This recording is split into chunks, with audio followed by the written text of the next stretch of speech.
Hello and welcome to the Stringer Podcast number 35. This is the second time we've recorded this intro. Actually, third time if you include me just screwing up a second ago, because we didn't plug the board into the computer. Dylan, what did we learn today? How would they know? This is the first time to me. Plug the board into the computer. Stephen Caldwell's on the podcast from TSN, or you might know him from Toronto FC. He served as the captain there. Also the new co-host, or not the new co-host, just the co-host of the brand new podcast, KJ and Caldwell, A Football Pod. The podcast launched on Monday, January 14th, which means for some of you that was yesterday. For many, many, many others of you, that was, I don't know, sometime a while ago. You can find them on Twitter at A Football Pod, or you can just listen. Probably the best thing is that you just listen to the podcast. You can find it on iTunes, Spotify, Stitcher, Google Play, or wherever else you get this, lovely ear honey that I deliver to you. A Football Pod is a weekly football show hosted by Christian Jack and Stephen Caldwell. You can probably guess that just based on the name. It focuses on the English top flight, that is soccer, Major League Soccer, and the Canadian soccer program. I didn't realize that we were about to say soccer 2 more times in that sentence. We record on Sunday evenings and deliver to listeners for their Monday morning commutes. And when I say we, I mean they. It's just how I copied it into my notes today. You can follow Stephen Caldwell on Twitter at Steve-O Caldwell, or on Instagram at Steve-O Caldwell as well. Steve-O Caldwell as well. Steve-O Caldwell. As well. Before we get to him and his great Scottish accent, we got the Stringer Big Weekend, starting with Friday. We Are Not Alone by Damien Atkins, 8:30 p.m. Crow's Theatre, which is 345 Carla Avenue, which, Dylan, what did we discover? Oh, it's just up the street. It's just up the street. Did I maybe walk by and just notice it was playing? Go to the Subway for lunch and see what's going on over there. I'm going to go to the Crow's Theatre because it sounds delicious. The deliciousness. It sounds great. crowstheatre.com is where you can get tickets. They start at $25 in a world populated by mysterious sightings, videos of shapes moving in shadows, and inexplicable crop circles. Inexplicable is a word that's hard for me. A playwright searches for answers. Are these occurrences a sign of unworldly visitors, or are we being deceived? That's right. Feels kind of X-Files-y, doesn't it? I like it. Friday night, we are not alone. Yes, you want to do the theme? Sing That's all I got. No, sing it for everyone. No, do it again. We're not alone. No. How's it go, Dylan? Come on. You wanted to start it. You wanted to play it under me speaking, so now do it when it's just you. You're really putting me on this. I do not know more than that. I've never seen an episode. Just do the piece that you did. I've lost it now. Amazing. That was terrible. Saturday, January the 19th. Soundtrack for the Night. If you remember Mike Valente, he was on the podcast, I don't know, somewhere in the mid-teens is where we thought he was last time we did this. Burdock Music Hall, 1184 Bloor Street West. Now, I like this event. It's kind of sweet that he's doing this. Soundtrack for the Night is a live, intimate concert series hosted at various venues in Toronto where profits are donated to charity. What charity this time, you might ask? I've got it for you. Profits from the show will be donated to Save the Children Canada, a non-governmental organization that promotes children's rights, provides relief, and helps support children in developing countries. If you want to support some great music, head to soundtrackforthenight.com or just look it up on Eventbrite. Tickets are only $10 and they go to charity. Sunday, January 20th, there is almost nothing going on. So we've got the Arizona Coyotes at the Maple Leafs for you. On a Sunday? Who would have figured at 7 p.m.? Scotiabank Arena. You've probably seen it before if you've ever been downtown Toronto. We realized that it is John Tavares' childhood team, the Toronto Maple Leafs, taking on Austin Matthews' childhood team, the Phoenix Coyotes. They're still Phoenix to me. It was, I guess, is it Glendale Coyotes? Glendale, did they move the arena, or was the arena always in Glendale? It's always been in Glendale for a long time. The Scotiabank Arena is at 40 Bay Street, which is downtown Toronto.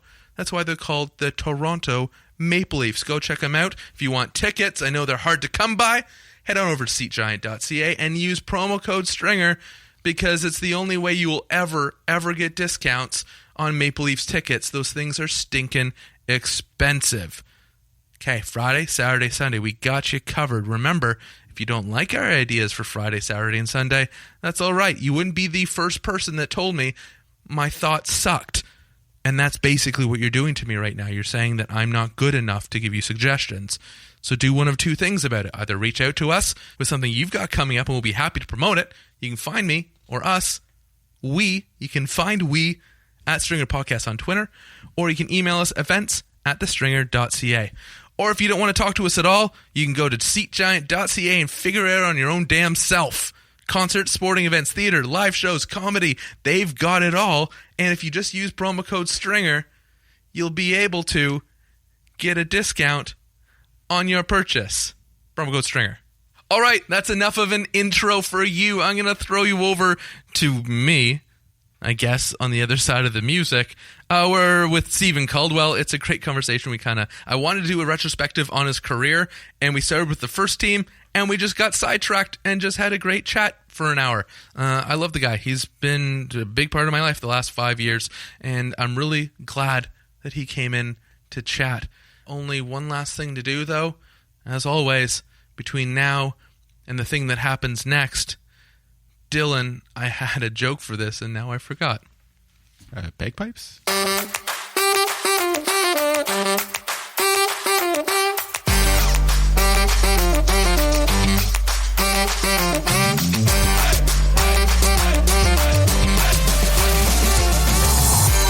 Exactly. A lot of the early games have been I don't have to wake up for them, which is kind of nice. Like, I'm like, if I just come let it through go. The second half, then I'll figure out what's going on. Yeah.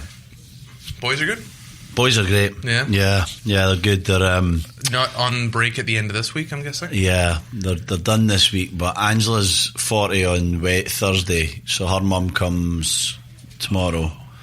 So I didn't realize that's a surprise was for them. That close to the holidays. Yeah, 20th. Holy smokes! So her mum comes, and then my parents come. My sister, then she goes back to the UK for a week, and we go to Mexico, and there's loads going on in the next few weeks. Should be just juggling everything. Yeah. When are you in Mexico, like over like New Year kind of thing? 4th to the 10th. Don't you have a on the? No, I'm joking. We don't. On the 9th. I know, not yet. It's the only time I'm away. I'm like, no. Yeah, no, we're going away for like 6 days, so that's it. Perfect. It's the perfect time of year. Stephen Caldwell on the podcast. Hey, buddy. Hi, mate. How you doing? Good. How are you? I'm great, thank you. My experience with you is unlike my experience with, I think, anyone in my life, which makes it kind of unique. You know, you have your group of friends that you have from high school, and that's one group. And then you have your group of friends I know that, like, from my first job, right, after high school. But then I have only one Stephen Caldwell. It's not even like the other guys that I met through Toronto FC, but it was because it was my first year. I was just dipping my toe into like football, into having a show of my own that ran nationally. I was just kind of like, I was going through that change. It was a big benchmark time, and in it, there's you. Yeah. Which could go really, especially when you are in Toronto, a secondary football market, and you have someone with the experience you have, you could like make or break my opportunity there. And you have to appreciate that. Like, you know, you get a respected guy coming in and he's like, who's this asshole? Like, get him out. Yeah.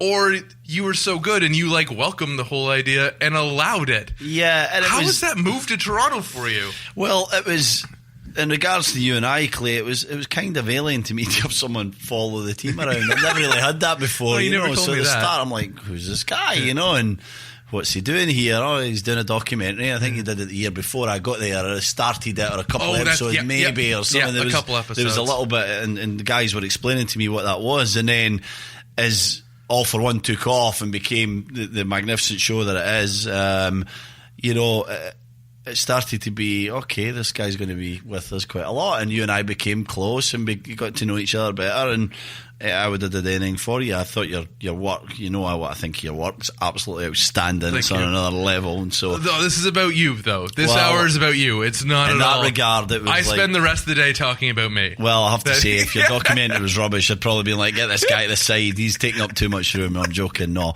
But we became personal friends, and that was through the documentary and through how close we became. We were talking earlier off radio, off microphone, phone about me getting sent off in Kansas City, and you kind of coming in and setting up in the changing room, and a member of staff sort of saying maybe now's not the time. This guy's could start throwing things around, So, but I never even really noticed you at the time, and again, I think that was an indication of the relationship that we had. That I just expected you to be there, trusted you. I knew you were a very respectful guy in terms of where and when you should cross the line, and a big part of my spell here was sort of chronicled by you, and when Toronto FC were really kind to give me that sort of farewell video, and a lot of your stuff was in that, and our interview in the boot room, and I remember one time we talked to each other in Seattle in the hotel room, and so you and what you created is a big part of my Toronto FC career. Thank you. That video, actually, it's one of my favorite. I edited it. That's a hard word to say, edited it. Yeah. But I was the editor on that video as well, which was really special for me because honestly, how many times in your career do you get to work with someone that you respect and they're like, okay, you're in charge of making sure his send-off looks nice. Yeah. And so that becomes this responsibility, this weight that you carry. But the reason why I started here and I didn't start before here is because this is going to be cool because I actually don't know squat about before when you're in Toronto. It's almost like having a new friend, right? Whose career isn't really well documented on Wikipedia or whatever site. Yeah. But you just, you start working with someone. I start working with Dylan, and it's like, hey, Dylan, how's it going? Cool. We're going to be friends. We're going to get off well. This is amazing. And then you kind of wonder, well, I guess they did have a life before moving across an ocean and coming to Canada. And I'm hoping you're willing to explore that with me. Absolutely. I'm always happy to talk about myself. So you would have, I'm guessing, when you enter into an academy knowing it's going to be like with some professional future in it, are you 13, 14? Yeah, I'd say I sort of started playing football, soccer regularly when I was about 9 or 10, and way later than it is these days, of course. But 9 or 10, get him in. I want him on the U4 team. Yeah, first team. I'm playing every single day. Before that, of course, like everybody should be. But here we have to structure it so much. Back then in the UK and Scotland, it was different. Your mum and dad said, get out the house and you'd come back in 8 hours. It really was like that. Sometimes got a jam sandwich, but most of the time no it was peanut butter, just jam. No, just jam. Peanut butter costs too much. We don't do peanut butter and jam in Scotland, all right? We don't even know what peanut butter is. Really? So, we don't do that. Just jam. My grandfather's not from Scotland, but he was, his family's from Germany, but he grew up in the Netherlands, and then before they moved over, I hope I'm not getting that wrong. But it was jam sandwiches at my grandparents' only place. Jam. Yeah, or jam on toast. Yeah, like it'd be a sandwich, but it's toasted bread, not normal bread, and just jam in the middle. And so, but we were playing street hockey, obviously, in the little cul-de-sac, and not football. A different time, you just went out the door and you had something to eat, and you played for as long as it was light, or as long as the day went, if it was a weekend or a school holidays, and then you came back. So there was loads of soccer, and it started to become a little bit more serious, 9, 10, 11. And then you start getting some professional clubs showing interest in you. And most boys in Scotland signed schoolboy forms, we called it at the time, with a Scottish club. Mm-hmm. So, Celtic, Rangers, Hearts, Hibs, Dundee United, guys are signing for clubs. And for some reason, my brother's 18 months younger than me, but we both sort of came through at the same time. We never wanted to sign for a Scottish club. We wanted to explore England. We wanted to see what it was like south of the border. And so 12, 13, 14 was that experimental phase. We were visiting Chelsea and Aston Villa and Liverpool and Manchester United and Newcastle and Leeds, and nearly everybody we could get to in a school holiday or a weekend, and still playing with Celtic and Rangers and Hearts and Hibs and that as well at the time, which was great. And then made the decision to go to Newcastle full time, which was people always ask me why Newcastle, why, because it's north. Yeah, it was north. There was something about the club that just grabbed me right at the start, and there'll be a theme of that throughout this podcast as we talk about every club I went to, and the circumstances, the weird little, it could have went either way, and just someone was in the back of my mind saying, go here, do this, and I just did it, and I sort of went with that feeling, and it stood me in good stead throughout my career. But I went to Newcastle, A, because there was that feeling, there was something about it, and B, because they were a massive club at the time. They were competing with Manchester United for Premier League titles. We signed Alan Shearer in '96 for £15 million, the biggest signing in the world at the time. So they were a huge club. We look at them now and their struggles and the Mike Ashley era and all this stuff. But then they were an absolutely massive football club. I like Newcastle for a completely unrelated reason.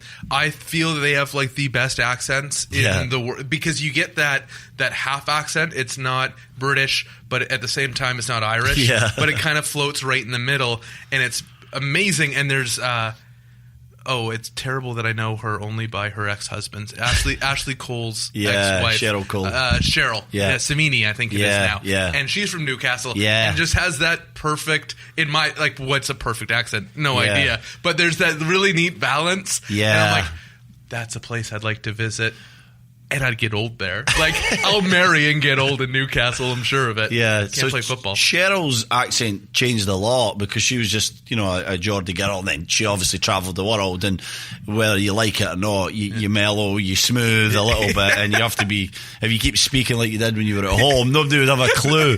People say they don't have a clue what I'm saying as it is. And I'm speaking completely different from what I used to, But Cheryl was someone who was around that group. She loved her football. And we used to see her in the players' lounge and stuff like that, and so she was always big into soccer. So it didn't surprise me that she married a footballer in the end.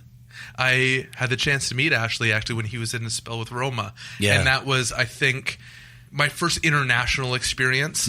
With there was Totti there at the time, and there was the midfielder De Rossi. De Rossi was there at the time, Daniele De Rossi, and Ashley Cole is there, and I'm like, holy crap. Like, what's this is, and that's, again, not to take away with any, I've been privileged to work beside some of the greatest talents, but this time I'm in a foreign market. But that's your whole life. And that's what it kind of is. You kind of show up at a place, you have a routine to it, but you show up at a place at a time, and here you are surrounded by the top of your game. Like, does it ever... You have to stick to the same kind of values and principles that you have in life, right? And so studs up. Well, basically, it then becomes about, are they a good person? Are they someone I want to, associate with? Can I learn from this guy? All these things that come into it as a young professional football player. So there's two stories, or a few stories, but one I'm going to tell. One of the first times I trained with the first team at Newcastle was a Monday morning. It was a 5-a-side kind of day, and I got asked to join the first team, and I was very excited. The guys were probably just limbering through it because they had played the game at the weekend, but to me it was like the World Cup final. And I'm training away, and a good friend of mine now works for Fox Sport. He lives out West Coast. Warren Barton was the fullback. Warren played for England and Newcastle for a number of years, Derby, Wimbledon, other teams. And Warren was one of the main characters in that squad. And we were playing this little game, and the shot came in, and it sort of hit my arm, and the referee, who was a coach, it was actually John Carver. There's so much connections here, ex-TFC coach. John Carver was a ref, and John said, no, it came off his body. And I'll never forget, Warren Barton tried to, me being a young 17, 18-year-old kid, tried to sort of bully me and say, tell him it was your hand.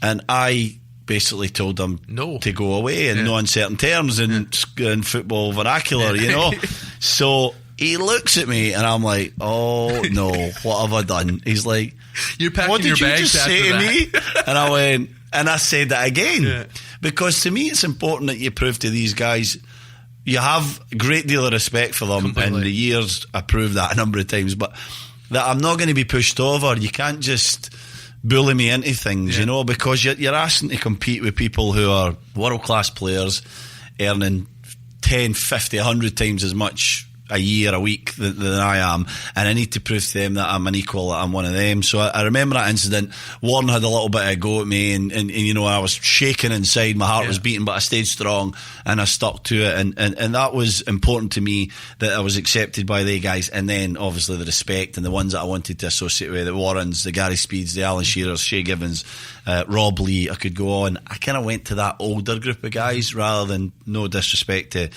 Kieran Dyer and Craig Bellamy and Lamano Lualua and Carl Court and Jermaine Jenis was in that kind of younger group. To me, I was like, no, I'm going to learn more for my career from a Shearer and a Speed and a Given and a Barton than they guys. And so for some reason, they accepted me in. I was 10 years younger, and they taught me what it was to be a true professional soccer player. And I would imagine, like, so much of who you are obviously is ingrained in you from when you're young, right? Just your family members and your brother and your relationships that way. But I have noticed, and not by any means going to name names, but the people who are drawn to the leaders pick up those abilities quicker than those who aren't. And that's a really simple way of saying it, but it's kind of that old adage that you are who your friends are, right? And so I would imagine that's where a lot of leadership skills, how do you quantify leadership skills? But it's pretty much like, are you able to stand up in a room confidently in front of people, and then after you say your piece, do people still want to talk to you? Yeah. And if you can check those two boxes, you're considered a good leader, right? Because it means you said what you had to say, but you didn't say it in a way that everyone hates your guts for it. Can you point a lot of that to your early days with some of those men, and you're like, oh yeah, he was someone that would always do this, and he was someone that taught me. Like, there's the physical part of being a pro, but there's also the mental part. Yeah, the mental part's everything, and there's not enough emphasis put on that, because when you get to a club and there's, you went through the 100,000 to get whittled down to 1,000 to 100 to 2 or 3, the numbers are just crazy. And so really, as you hit these stages, it's all about, can you mentally handle the setbacks and the victories, the fame basically, or the ego growing needs to be controlled. And so I think that family background, that even keel, has a very important part to play in that. I also think that the first time I was captain was 15 years old for Scotland Schoolboys. And Scotland Schoolboys is a very important age group because it's live on Sky Sports, and there's a lot of pressure and a lot of prestige associated to that tournament. And again, you play, it's called Scotland Schoolboys for a reason, because you play for your school and you go through the different stages to whittle a team into 18 guys, and then one of them's a captain, and that was me. So I was always a leader. I was always a guy that enjoyed that aspect of playing. I think it enhanced the player that I was, because I don't think I was a great player, and I always say that, and people are always like, you're being humble and that. I'm not. I wasn't a great player, but part of my abilities as a player was to be a leader, to be a captain. So when I got to Newcastle, I was the under-18 captain, I was the under-19 captain, I was the reserve captain at every step where I was captain. And I think that's in you. I think that ability to, like you say, when things are difficult, to stand up and say something meaningful is important. And that's not, everyone thinks a captain's someone who just shouts and shouts and shouts, or someone who, has to thunder into a tackle, or it's none of these things, or all of these things. It's what you are. It's authentic to yourself. It's about leading people in tough times and in good times. It's about keeping people on the process, on the track, on the course. And I could always do that. I always put that top of mind. So it was never really about how I played. It was about how the team played. It was never about what was best for me as a player. It was what was best for the team. And I lived that every day, 100%. And so then I was selected by most managers to captain that team. It's interesting because that idea can be easily misconstrued to it's whatever it takes to win. Yeah. And bear with me, yes, 100%. People say it's not about winning or losing. It is about winning or losing. Don't be foolish. Yeah. People, there's millions and millions and millions of pounds riding on winning or losing. But doing what's best for the team is different than doing whatever it is to win. And hopefully you find that group, that special group of people, and that's why it's always a special group. You hear it used over and over and over again, that are able to meld the two things. But leadership, for you, is they're your men. Like in a way, you're a friend and a general and an instructor and an older brother and all these things. And this is just me as an outsider looking in and just seeing how you treat people or treat people in the locker room. Communication, isn't it? It's all about communicating with people and taking time to get to know your men, your people. We hear stories about it all the time, but living it's harder than that. You hear about Alex Ferguson Sir Alex Ferguson, he knew the tea lady as well as he knew his captain. And that's true, because he's a people person. It takes time. It's about building a culture and a value. I don't know if I like that word culture. Everybody's using it now. But I can't think of one better to describe it, because any winning team has that culture, the values that are needed for that team. And it takes time to communicate, to get to know people, to then make people accountable. There's a reason for it. It's not just, hey, Clay, how are you? I want to know who your mum and dad are and where you grew up. And I'm not really listening, or Daniil Henry or Ashton Morgan or Jonathan Osorio. I'm listening and getting to know the guy, because eventually I'm going to get in his face and tell him that that's not good enough. You need to do more. Or Jonathan or Daniil, you were tremendous today. What a performance. See the way you did this and this. So I can only get to that point when I've spent the time getting to know the guy. Yeah. I can't just fake that, because they'll turn around and look at me and go, don't care, don't know off. you, I'm not connected with you. And then there becomes confrontation, and not a good confrontation. But that was always my key. I get to know every player on my team, whether they're friends of mine or I was never going to see them again when we stopped playing with each other. It was important to me that guy felt that I had his back, and I got better at that as the years went on. I think by the time I got to Toronto, I was very, very good at that. And I think that's what made me such a good fit for this city, that we were badly in need of that character that was, the best centre-half in the world, but could bring a group together and teach some of the very exciting younger pros that we had what it truly meant to be a professional, what I'd learned 15 years before from Alan Shearers and Rob Lees and Gary Speeds and Shea Givens. That's the key to success. It's funny, I think of my relationship with my father, and this will make sense in a second, I hope.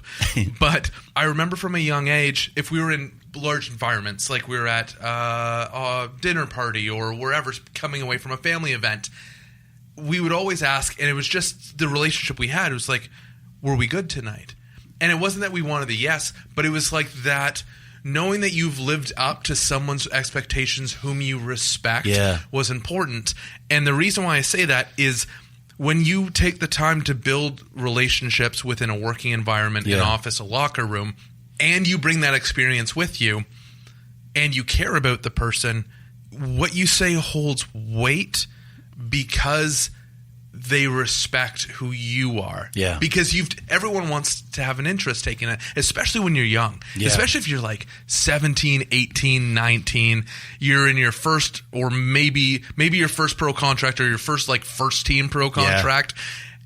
You just want to be recognized. Yeah. Because literally you're there with all these people, that there's a voice somewhere in your brain probably that says, I don't have, why am I here?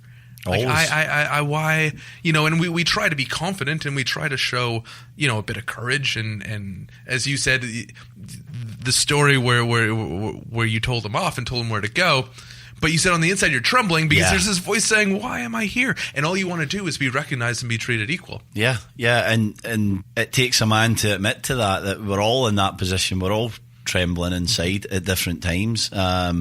And when you're the leader of the group and people are looking to you for direction or inspiration, it's very, very difficult to provide that and provide it authentically, because you've got to be so unselfish. You have to put your own personal aims and goals and performances to the side. It's not about you. It's about the team, and you've got to be so objective as to what's going wrong. And it doesn't make you the coach, it doesn't make you the guy that decides on the tactics, but it gives you that voice, that connection with the players that allows you to be on the button with things that are happening. And we know, we've been in teams, part of teams. It happens on the bus, doesn't it? And in the hotel, and in the locker room before training, meal rooms and that. It doesn't really... The culmination of that's on a Saturday night or afternoon. But it's happened during the week, and most of the time that happens, the manager's not there, the coaches are not there. It's just the players. So if you're the leader of that group, you see the things and you nip it in the bud. If you're a good leader of that group, you're inclusive, you bring everybody in. If you're a good leader, you make sure that you know who the guys are who, have their voice, and this is the guy you got for this little speech and that little thing. And so you create a team environment, a connectivity within that team, because It's you guys against everybody. And then it's up to the coach to come up with the tactics and pick the team and do all that other stuff. But the locker room culture and the locker room values are created by the players, and they're exaggerated or forced upon by the captain. And that's what I always tried. If you don't like the word culture, which you mentioned earlier, I always like the word atmosphere. Yeah. Because it truly wraps itself around every part of your being. Yeah. It's how you speak to each other. Yeah. It's the air. It's like people talk about toxicity in the locker room. Oh, the air is toxic in there. Yeah. Someone's a cancer. On the flip side, if it's a good atmosphere, then people, like as you said, it's all the moments between the important between the moments that matter. And you said it perfectly. It's the locker room before training. Yeah. Like what happens between 8:30 and 9:30 a.m. and just it's the horsing around, it's the jokes, but it's the, hey, how's it going? Hey, how's your dad doing? I saw so-and-so at the thing at the restaurant last night. They say hello. It's all that little stuff. But as soon as things aren't going well, you can kind of tell. As soon as those moments are quiet, or it's like, oh, those guys stick together and those guys stick together, and there's not the group there's not the person or the people to bring them together. I'm talking at my ass. I know. No, you're absolutely spot on. You're right. It starts as something really small, and it grows into that group of 4 and that group of 3, and this guy wants a move, and this guy's just an absolute problem. There's no way we can bring him back in and control him. It's way too late, and they start small. They start at like that little level where there's, they're having breakfast and you start to see the groups starting to appear, and there's not the same communication. You're maybe not, back in the day it was having a beer, let's have a beer when we get a chance, and I always go back to that. It's a little bit different now. It's way too professional, sport and soccer in general to have the usual kind of beer sessions. Yeah, they keep it to only halftime.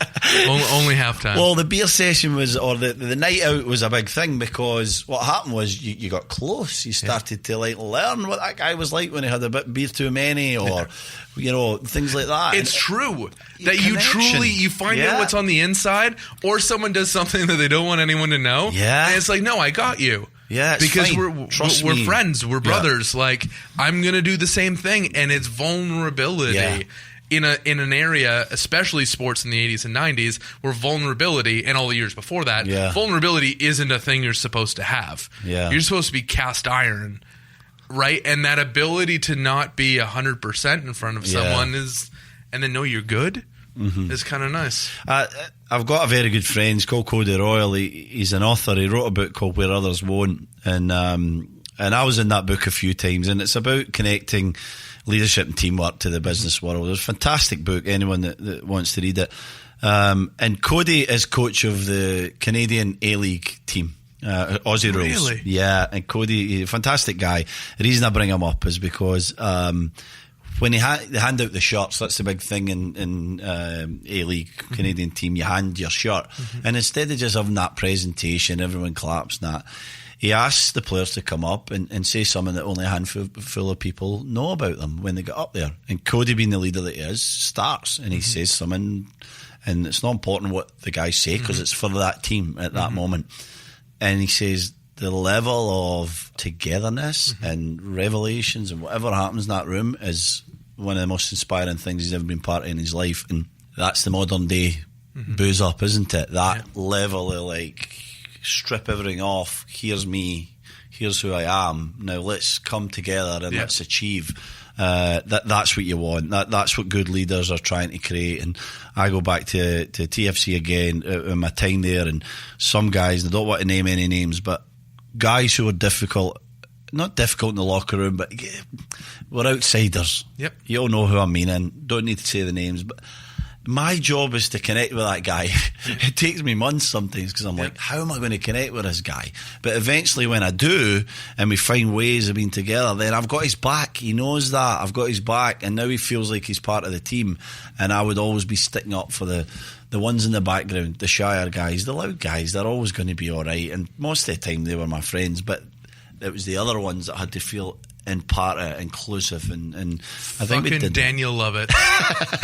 Danny Lovitz. No, it's not. I Danny love that Lovitz. guy so I love much. that guy. I know. What a kid. I still keep in touch with Danny Lovitz. So do I. Which is unbelievable. We trade notes back I and don't know forth. who Justin Morrow, Nick Hagland now and again, but they're in the city. But Daniel Lovitz and I probably speak more, and I'm including Bradley Orr in this, than any other player that I played with in my Toronto time, you know, at TFC.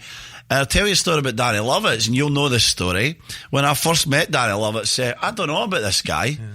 He's not working hard enough. He's coming for college. He's swanning around a little bit. And I was hard on Danny Lovitz, very hard on him. And I'm glad I was hard on him. Do you know why? Because he's one of the most promising left backs in the MLS. He's one of the most important players for Montreal Impact.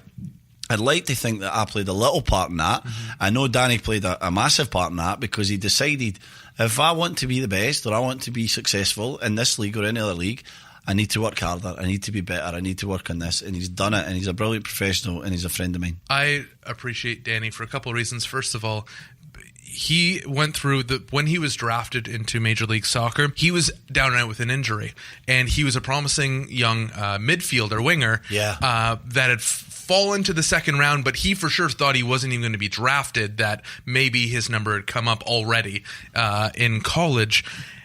And there's a certain, everyone at one point has to come face to face with their mortality in life, but also in business, especially when it's sports. And if you can see that earlier on, it changes the person you are, and it changes the human that you can be. Yeah. Because you realize, oh, I'm on borrowed time. This whole thing is on borrowed time. Yeah. I better make the most of it. And so, and not that I'm anyone, but it's how people treat the people who are nobody. Yeah. Right? That really shows who they are. And you go back to Sir Alex Ferguson, and was it him who you said treated the T-Lady and Kitman, and it's ridiculous, but you can see that front and center all the time with people in their everyday life. You stand in line at a Tim Hortons and you see some D-bag like yelling at the 18-year-old person behind the counter making minimum wage, and in your head you're kind of like, the fuck are you doing? Tone it down. They didn't ruin your day. I'm sorry about your 60-cent coffee or whatever the heck it is. And I feel that Danny, in my interactions, he had that early on, and that obviously comes with family as well.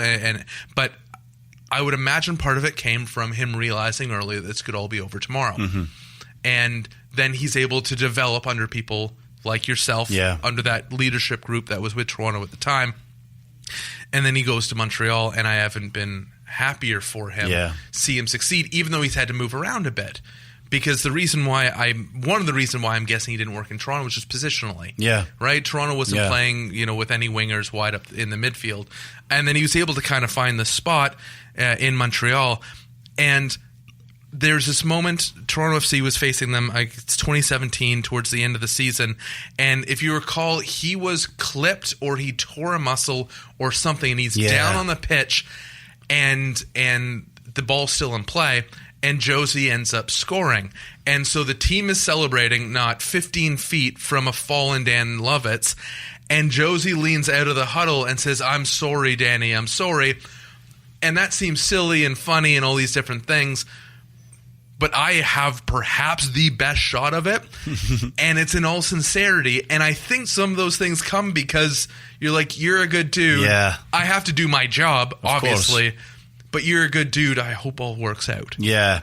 And he's a guy with spirit, isn't he, Danny? And grit and determination. And that's how you get to the top. If you don't have that, you're never going to get there. And so is Josie. And all the guys on that field are like that. You just don't get to that level unless you have that ability to bounce back, to keep taking setbacks and getting better and going forward, improving. And I think it's a big part of sport that you have that ability to take the disappointment. You can't just discard the disappointment. It's part of you. It's going to be a part of your future. How do you make it a positive? How do you bring that moment in, or that setback of leaving the club or not being good enough or being rejected, and let it fuel you and allow it to make you become better. The ones that do that the best from a very early age. My own son is in TFC's junior programme, and they went to Atlanta recently, and only 12 players could go. There was 20 odd in the squad, and he wasn't one of them. Irrelevant whether I think or anybody else thinks he was good enough for that. A parent will always think. Yeah, but it's absolutely irrelevant. The point is his first setback, like he's been the best player going through, and this is a setback, and now what does he do? And that's the only thing I said to him. I know you'll be disappointed, but it's how you react to this that will shape your career. If it's in soccer or whatever it's in, it will shape you for the rest of the time, because if you let it affect you and you lose your confidence, you'll just keep going down and down. And if you take it on and you try and prove somebody wrong, or listen to the little parts of your game that maybe need to be better, or just in general just become a better young man and a better player for it, you'll be successful. And I think that's the kind of attitude that I had throughout my entire career, right until even now in the next stages, but right until the day that I retired as a soccer player. I always thought, how do I get better? How do I improve? Who should I be near? What should I do? How am I going to get? Do I need to get fitter? Later in my career, I got fitter. I was fitter at 30 plus than I was at 20 plus, because I knew I needed to be more professional, more ready in that regard, and so you're always learning, you're always improving. Your boys are awesome, by the way. Not that you need to know that. I was lucky enough to spend a couple days in the summer with the three of you playing FIFA. Yeah. And if there's one thing they've definitely picked up from you is the ability to shit talk. Holy jumping. They're masters. Masters. They kill me at it. Disappointment. I like that you brought that up, because you see it in everything you choose. It's not just how you react in sports. And I've always been a firm believer is that you can either look at how they wronged you or look at what you learned. Yeah. And that's you don't actually have only two options, but I only see it as two options. Yeah. They either wronged you, which is fine if you want to think that way. I leave it to you to decide, or you figure out what you learned from it. Because I can spend the day after, if I get cut today, yeah, I can either spend tomorrow looking at yesterday, or I can spend tomorrow looking at the day after. Yeah. And I only have one choice or the other, and I'd way rather be looking forward than looking back. Yeah.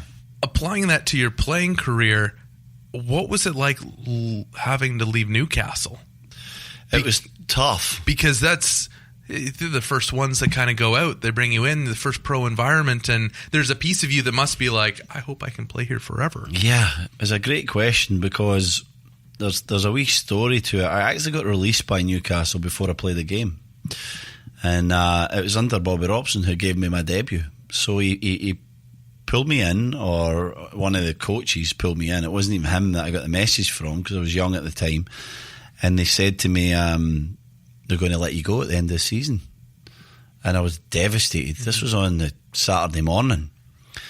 And so, okay, I went to this club to play 100 games for the first team, and I've never made one appearance, and I'm being released at the end of the year. This is maybe March or something like that.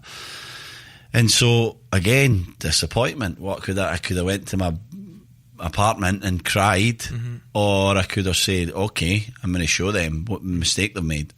So I was lucky enough, I had some mentors, guys that were behind me, and I was playing for the reserves on the Monday, and my agent and my mentors had helped. There's going to be this guy there and this guy there, and there's going to be teams watching you. And it was at Villa Park, and I had a fantastic match. We won 1-0, and I played really well. Tuesday morning comes, and there's like 3 bids for me from championship clubs. What did Newcastle do? They panic. They've made a mistake. They say this guy's not for sale. So I get on the phone, or my agent does, and says, well, you just released them, kind of thing, He's got to make a wage, guys. And they said, well, no, we're going to offer him a contract now. So within the space of 5 days, I was released to getting a new deal. And then I went for Strength and I played in the first team, and I achieved that. But then I hit the next point where I want to be playing regularly. I'm 23. Bobby loved me, but never saw me as a starting 11 player. And again, back to the same point, it's irrelevant. He likes you, he doesn't. You're a professional. You got to just keep going, keep motoring on, find what you need in your career and get to it. And at this point, I needed first team football every week, and I accepted it wasn't going to be with Bobby in Newcastle, so I've got to move on, I've got to go somewhere else. And yes, I was disappointed. Of course I wanted to play my entire career with that club, but accepting that it wasn't going to happen, and then trying to reinvent yourself as part of the football player, or the man, the human that you can be. And at that point it was right that I went on, I reinvented myself, and I moved to somewhere, and I decided then in there, Clay, I made that decision. I looked in the mirror and I went, I'm going to be an important player for every team I play for the rest of my career. And if that changes, I'm going to chap the manager's door and say, it's time I leave, it's time I move on. It's, I'm not a 5 games a year guy. I want to lead, I want to be the man, I want to be important. If I'm not important, I'll go down a level, I'll move somewhere else, I'll find someone else. And I stuck to that, and I'm glad. Another thing that was in me, I stuck to it. There was times I never played, of course, but I was on the road 3 months later. I went somewhere else to play. Mm-hmm. I'm not going to get through all your teams, am I? No. We just left Newcastle, and I'm like, oh, here we go. This is typical Clay problem. Yeah. Like right here. I'll talk to you an hour. You did go down a level. Yeah. You did experience time in both the Premiership and the Championship. Yeah. I interpret as there must be a fight there, especially when you've tasted top flight football. Mm-hmm. There's a fight, and thankfully something you're really good at is being in a fight, like not an actual fight, but having the battle. Yeah. Were you on a club when you were demoted, or did you go down to Championship? So I got relegated. Relegated is way nicer. I went from Premier League to Championship 3 times. My first time was with Leeds when I was on loan. My second time was with Sunderland, and my third time was with Burnley. And I came very close with Wigan, but we survived in the last day. And I got promoted twice. My first time was with Sunderland, and my second time was with Burnley. And so I've experienced the highs and lows, and I think that's important to talk about the highs and lows of that, and the fact that that's right where I was. I was a very good Championship player, and I was a lowly okay Premier League player. I played it 80, 90, 100 times in the Premier League, so I'm very fortunate, and I never diminish any of the games, any of the opportunities. But that's the reality. I was a really good Championship centre-half, and I was a kind of either in a team that was getting relegated or a bit part player on a sort of mediocre team in the Premier League. And back to what I said earlier was when I said I'm going to play every week, I'm going to be important. That's why I kept moving, kept transitioning, kept becoming that player. So at Sunderland under Mick in that first year, we were amazing. We won the Championship. We had a sensational run the last 13 games. We won 11, I think, and drew 1 and lost 1. So we went in a tear, and we beat Wigan and Ipswich to first place. And it was amazing. The next year, we got one of the lowest points total in Premier League history. We were hopeless. Couldn't compete at that level. Whatever reason, made some average signings, just never happened. We were probably not quite good enough or whatever. Definitely not good enough in a number of areas.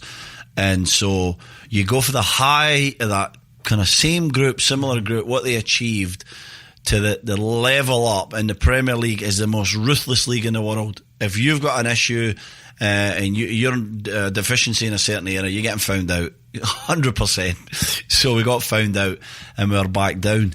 And it's just about, again, rolling up the sleeves. How do I go on? How do I move forward? What do I need to improve? And where's the place that I'm going to prosper at best? And I stumbled. I landed in Burnley. And I have to be honest, when I'm driving to Burnley, I signed on deadline day in the January, and I'm driving to Burnley, and inside my head, we talk about the voices in the head, the voice is saying to me, your career's over, it's winding down, you're out of the big league, you're never getting back there, you've got a good contract, but you're basically, you're over the hill, you're on the downward spiral. How old were you when you're driving to Burnley? Jesus. I'm 27, I got a 3.5-year deal, and I've got financial security, but I'm like, my career's, I've had my peak in my career. I'm going down. I'm hanging on, but my waiting on my first Caldwell, and my family's going to be fine. And so there was positives, but what a negative mindset for an athlete to be in.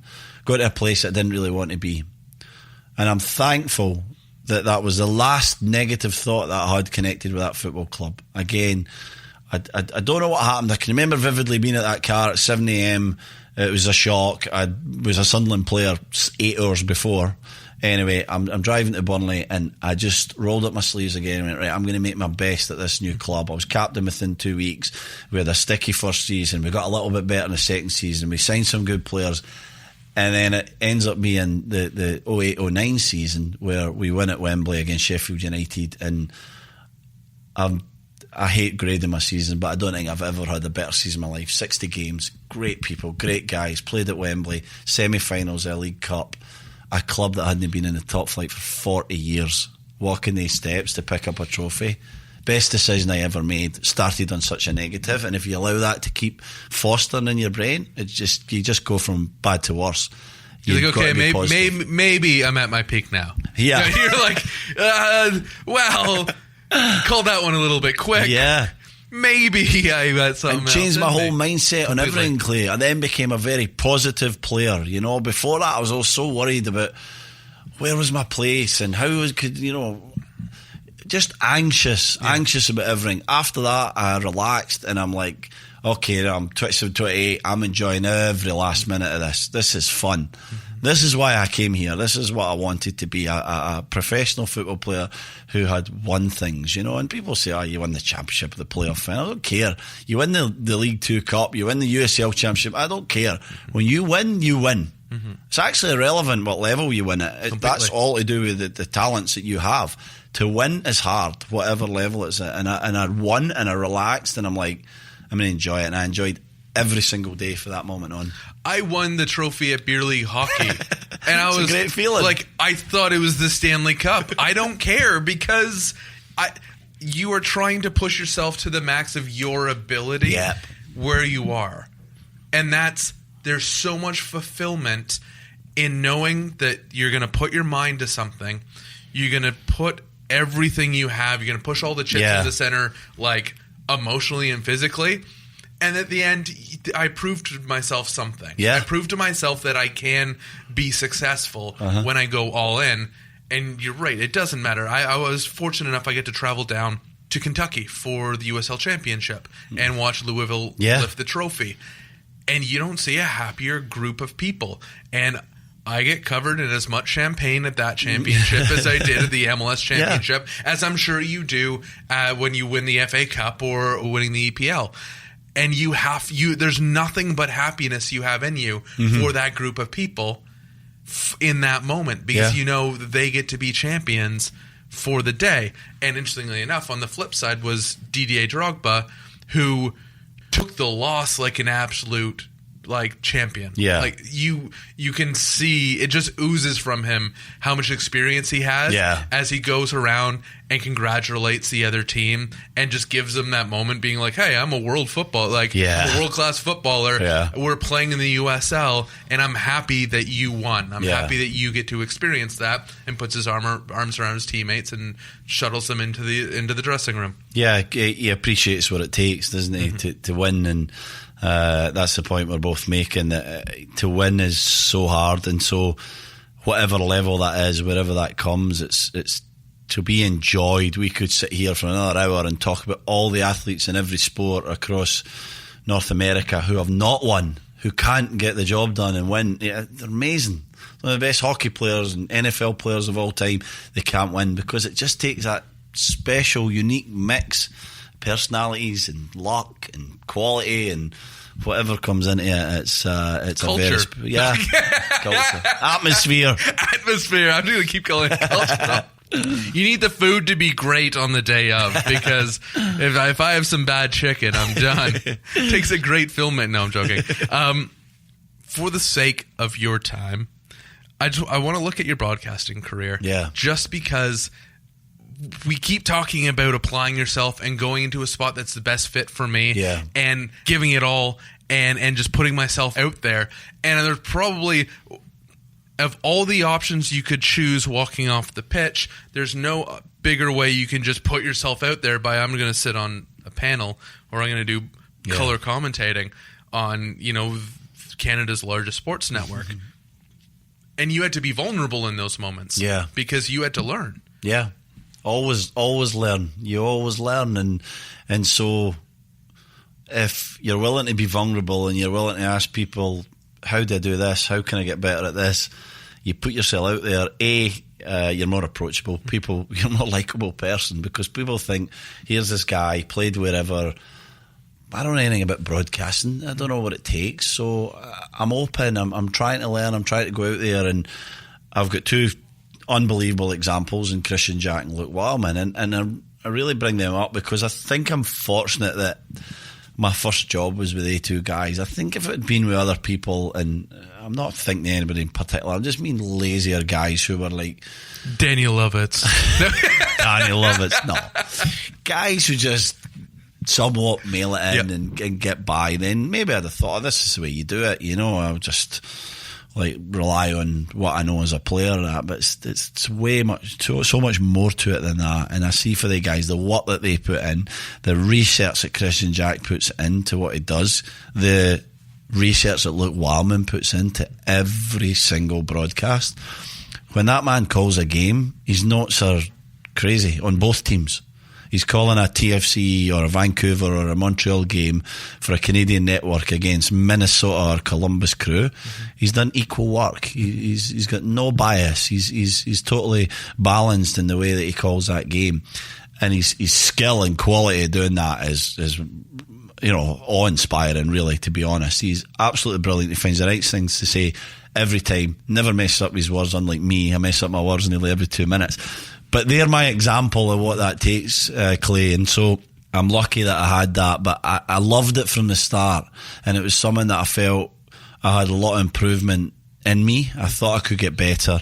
Thankfully, I have got better. Hopefully, I'm going to get a lot better still, because I don't think I'm anywhere near what I can be or what I want to be. You are being hard on yourself now. Well, and I'm not trying to be humble, so everybody says that. I mean it. Caldwell, he's such a nice guy. No, I'm not. I mean it. Like, I can get a lot better at this. Mm-hmm. I need to get a lot better at this, because guess what? I want to be the best. Mm-hmm. And I'm not going to get there probably, but I want to be the best. And it was the same when I played. I wanted to be the best. And deep down, I know I wasn't going to be the best centre half in the world, and I know I'm not going to be the best colour analyst in the world, but I want to be, so I'm going to try and improve every single day. I've heard this over and over again, that you want to be in first but play like you're in second. Yeah. Because there's something about that blood in the water, for lack of a better term. Yeah. Where you just believe that you can do more, and you have to push yourself further, and you have to. I already did. Like, it's midnight, and I got to be at the TSN for 7 a.m. or whatever, 6 a.m. whatever stupid time you get in there in the morning. Yeah. And you're like, but I just want to look into this one last guy. I just want to know this one last thing. Mm-hmm. There's something about that feeling and noticing it in other people, because you meet tons of people that don't have it. Yeah. There's a group of people that don't care about being in first, second, or last place. There's a group of people that think they're in first place, and they'll never be. Yeah. And there's a group of people that think like that are in first, think like they're in second. Yeah. And they can notice it within someone else. You notice the work ethic, and you bring up, obviously, Christian Jack and Luke Wildman. Mm-hmm. And speaking with Christian recently, he looked at you and he said, here's a guy that comes in with no ego at all. Yeah. And look at me, someone who never played the sport. Yeah. And we can look eye to eye with each other. Yeah. Because I believe you realize in the other person, you're all in. Yeah. And let's be honest, we're not playing football here. Like, we don't. I don't have to know how good you are, what your first touch is like. Yeah. Because that's not the game it's we're irrelevant, playing. No. We're in a completely different ring. Yeah, and some of the best players in the world can't analyse a game. They can't get their point over. I've saw some of the best players in the world coach. They've coached me. They've managed me at different clubs, and they can't get their point across. So it's irrelevant if you played the game, really, to me. Yes, you have experiences through playing that are unique, just like Christian has experiences through his 10, 15, 20 years in broadcasting that are unique to him, So you take everybody on the merits of what they bring, and what Christian does is researches harder than anybody else. What he can see is a deep tactical knowledge of the game as well, and we are often on the same path before we even mention it in the studio. You know, we'll be in our different corners, or what we watch on different screens a lot of times. There's no real reason to that, but KJ likes one angle, I'm watching a different camera angle, and we'll come together and we'll say, we'll say the same thing at the same time. So we're seeing similar trends in the game. We're obsessed with tactics and obsessed with the kind of the competition in a game, and what I mean by that is, one style against another style, and all the really kind of high level stuff is. It goes right over my head. Yeah, I appreciate you so much, but I was saying when Christian was here, I'm like, I depend on you guys so that I understand what I'm seeing, because without you, I am hopeless, and I love the game so much. Yeah, but I need your insight and your knowledge, and the fact that you guys can meet minds. I think says a lot about the two of you and the partnership that TSN has brought together, the teamwork. Yeah, and we try to kind of stick to that because we want to teach people in Canada the game of football, and I'm not being arrogant by saying that. I know there's a lot of people in Canada who have a deep knowledge of the game as much as us, maybe even more than us, but we're there, we're on that role, and it's not like high top level stuff for us. We want to like teach the game, we want to get into the stuff that really makes our hearts sing as such, and that's what a friend of mine, Nancy Spotton, she always says, what makes your heart sing? I love that, it's brilliant. This makes our hearts sing. We love talking about the game, we love talking about... I found that about myself as well, Clay. I need to mention this point. It can be Real Madrid against Liverpool in last season's Champions League final, or it can be France-Croatia in the World Cup final, or it could be like the most nothing game you've ever thought of. It's the same to me. It's like one team. I don't want to mention names, but I'm like Watford. Yeah, Saturday morning, Huddersfield Brighton, or no disrespect to MLS or anyone else, Colorado against Montreal or whatever it may be.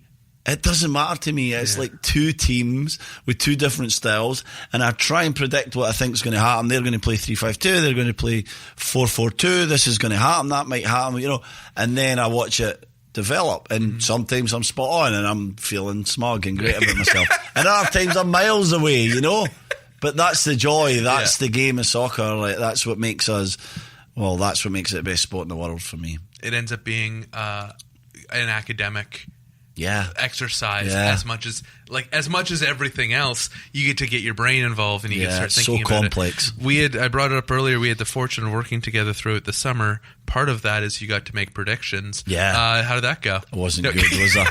I was getting slaughtered in the predictions every day. I don't think it went well for anybody except the man sitting to your right. Oh, Dylan was the man, was he? Dylan, I want you to turn your mic on. What was the final... Like, once we got out of we had an office pool, right? Did you get like one wrong? Once it got to past the group stage, I think the only match I got wrong was I had Mexico beating Brazil. Oh, wow. All the way to the final. That's impressive. All the way to the end. That's good. We should have had him on rather than me. Crazy, isn't it? He's gonna be the oracle. Like, maybe the Gold Cup. Do not look at my MLS let's pool do it again. Do not look at. He said, "Do not look at the MLS pool." That was a little bit different. Charlotte's the oracle for MLS. Yeah, there you go. Yeah, she called it. Called the final score. Did she? Yeah. Wow. Not only did she have Atlanta winning, she called the final 2-0 score. Good for her. Yeah. Well, let's get Dylan on for the Gold Cup. We'll get that. Right. We'll get another prediction thing going. Are you free in the summer, Del? Yeah. Thank you so much for your time. Thanks for having me. I appreciate it. I apologize because it's like I go off on tangents. Like, it's great. I love it. I just kind of go sideways. That makes it interesting. You can come back and we'll talk about the next team. Doesn't matter, does it? I thought we talked about some great things. It'll be like a 10-part series. We just keep hitting a different one each time. I like to end the podcast the same way each time. So as we wrap this up, from Stephen Caldwell, thank you. From myself, from Dylan, who's producing, from Luca, who edits this afterwards, obviously from Sean as well. Everyone, please, please, please be good to yourself. And eat your vegetables. Says the Scotsman.